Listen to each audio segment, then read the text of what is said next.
जय शिवराय मित्रांनो, मी सचिन घाडियावकर. मित्रांनो, नाशिकमध्ये जी 1800 झाडा तोडणार असत त्या अत्यंत एकदम चुकीचा असा. त्याचं कारण म्हणजे 1800 झाडा तोडून ते म्हणतात की आम्ही 1800 झाडा लावणार असतो. तर शक्य आहे काय? ती जगतीत काय 1800 झाडं लावलेली त्यांच्याकडे अशी बरेच लोकांनी असे उपक्रम केलेले आहेत नेते मंडळींनी किंवा आणि कोणी की झाडा लावून त्याच्याकडे पाठ फिरवल्या नाही असत. ती कधीच अशी जगली नाहीत झाडा. थोडक्यात त्यांच्याकडे कोणी लक्ष दिलं नाही आणि ह्या 1800 झाडं तोडून ते म्हणतात की आम्ही दुसरीकडे लावू झाडा. या शक्य आहे काय?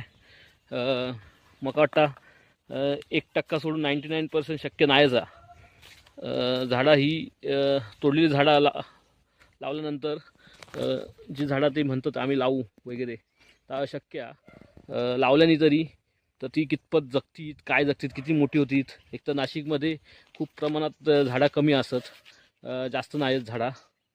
तर अशा स्थितीत तिकडची 1700-1800 झाडा तोडणार असत.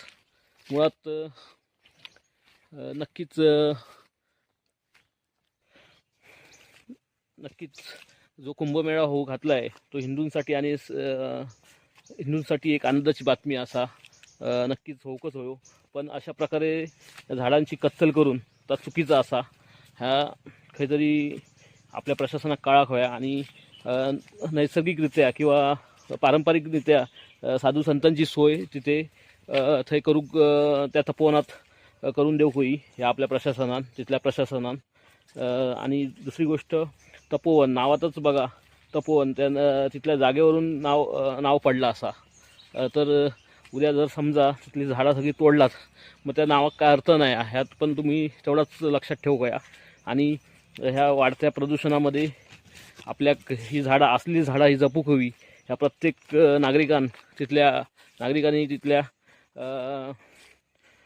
त्यांच्या लक्षात येऊ होया. आणि ह्या जास्तीत जास्त ती झाडं कशी वाचतील आणि जी काय चळवळ आंदोलन सुरू झालेलं असा त्या तिथल्या नाशिककरांचो पाठिंबो हो पूर्णपणे असा होयो. आणि ती झाडा ज्या तपोवनात असत ती सगळी वाचली गेली पाहिजे. तर ह्यो निसर्ग आणि खऱ्या अर्थानं जपलो जाऊ शकता. धन्यवाद.